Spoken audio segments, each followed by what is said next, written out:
My fiance and I recently rewatched Shrek 2 for the first time in quite some time, and it's a fun movie. Fun characters, funny writing, a good plot. It's interesting. However, when we were rewatching it, we couldn't help but notice two plot holes that stuck out to us. So the first plot hole occurs around the time that Shrek, Donkey, and Puss successfully steal the happily ever after potion from the fairy godmother's factories. Donkey and Shrek drink it, right? And they both turn into these happily ever after, more beautiful versions of themselves. Now, we're sexy! The whole idea on the bottle is that if you have true love's first kiss by midnight while you're in that transformed form, then you will stay in that form with your true love. Now, Fiona never takes the potion herself, but she is still transformed because her true love, Shrek, takes the potion. So the first plot hole is, what about Dragon, Donkey's partner? I mean, Donkey took the potion too, enough of it to transform himself, but we don't really know or hear or ever learn anything about Dragon changing the way that Fiona changed for Shrek. And sure, maybe you could try to argue like, oh, Dragon isn't Donkey's true love, but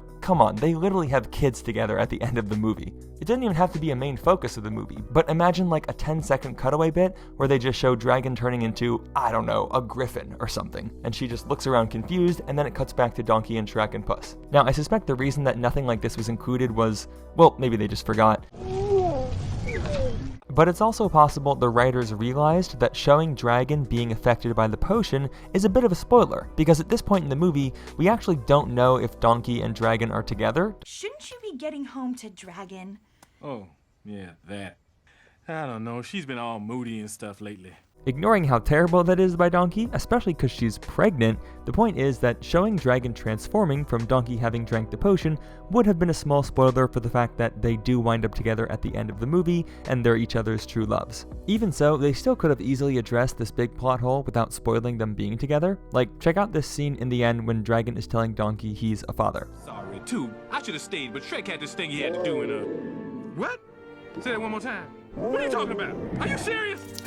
Now imagine there was one line before everything else Donkey said. Something like, wait, you changed too? I was a stallion, baby, what were you? But then we never get the answer because she cuts him off by telling him about the kids. That would essentially clear up the entire plot hole without really changing or spoiling anything. But considering the writers never addressed this at all, it feels more like something they just forgot about altogether and not something they couldn't figure out how to properly address. Also, there's actually another issue with this happily ever after potion, and this isn't even one of the two plot holes I mentioned. I just kind of forgot about this, and I'm remembering it right now as I'm recording the script for this video. After Shrek, Donkey, and Puss trash and leave the fairy godmother's factory, a worker comes up to her and says, "Ma'am, everything is accounted for except for the happily ever after potion." And this of course leads to the fairy godmother making the plan to have Prince Charming masquerade as Shrek. I do believe we can make this work to our advantage. But I think it's incredibly unrealistic that the worker would be able to report accurately that only one potion was not accounted for. Because if you rewatch the scene where they're actually taking the potion and then leaving the room, you see like 5 to 7 other bottles just fall to the ground and shatter. So there should be way more than just the happily ever after potion that was unaccounted for. Now this could have easily been fixed in the movie in two ways. The easiest way, honestly, would have just been to have none of the other bottles fall off the shelves, so the happily ever after potion was literally the only one not accounted for. But the other alternative would be like, let's say King Harold reached out to the fairy godmother and he's like, yo, Fiona just turned back into a human princess. Do you know what in the hell is going on? And she looks at the list of potions that had been destroyed or removed, and then using her expertise as a potions master is like, ooh, I bet Shrek took this happily ever after potion and drank it. Now I can use this to my advantage with Prince Charming. So this one is like incredibly minor, but just talking about the issues with the happily ever after potion from before with Dragon reminded me of the fact that the fairy godmother honestly shouldn't even have known that that potion was taken, even though it's a very easy fix.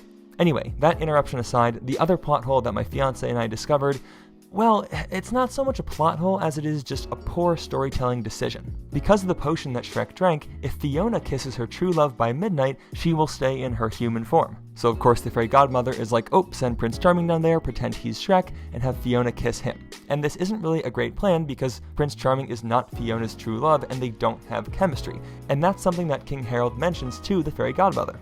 I'm afraid Fiona isn't really warming up to Prince Charming. So because of this, she gives him a love potion which he is supposed to give to Fiona. And the idea is that if Fiona takes the love potion and kisses Prince Charming before midnight, he becomes her true love and she would stay as a human forever. That all makes sense. That's totally good. The issue that we had with this was you see very clearly that King Harold doesn't give Fiona the love potion. And yet the movie treats us as if we don't know whether or not Harold gave her the love potion. Like in this scene, you see him put the love potion into the drink on his right. Nothing in the following scenes happens to suggest that the order of the plates gets messed around, so when he sets the tray down in front of the both of them and Fiona goes to grab the cup on the right, we, the audience, know that's the one with the love potion. And then he says to her, hey, Fiona, that's actually mine, it's decaf, so can you take this other one?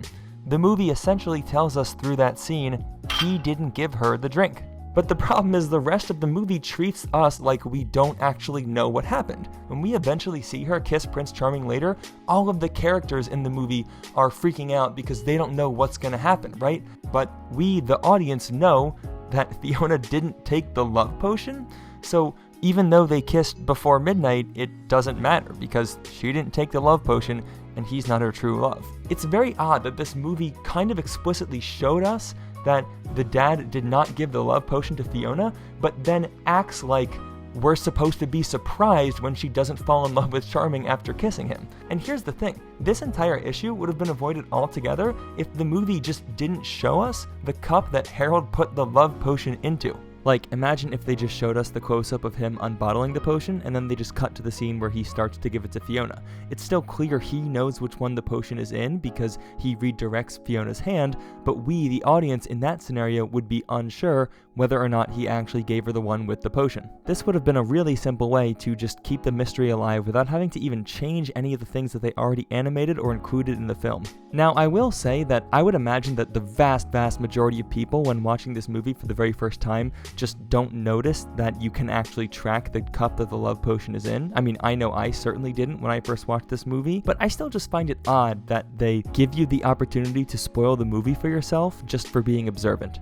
And yeah, so those are the 2, or I guess 3 plot holes that we kind of noticed while watching the movie. Still a fantastic and funny movie, but it's never bad to be critical of the things you love. Thanks for watching.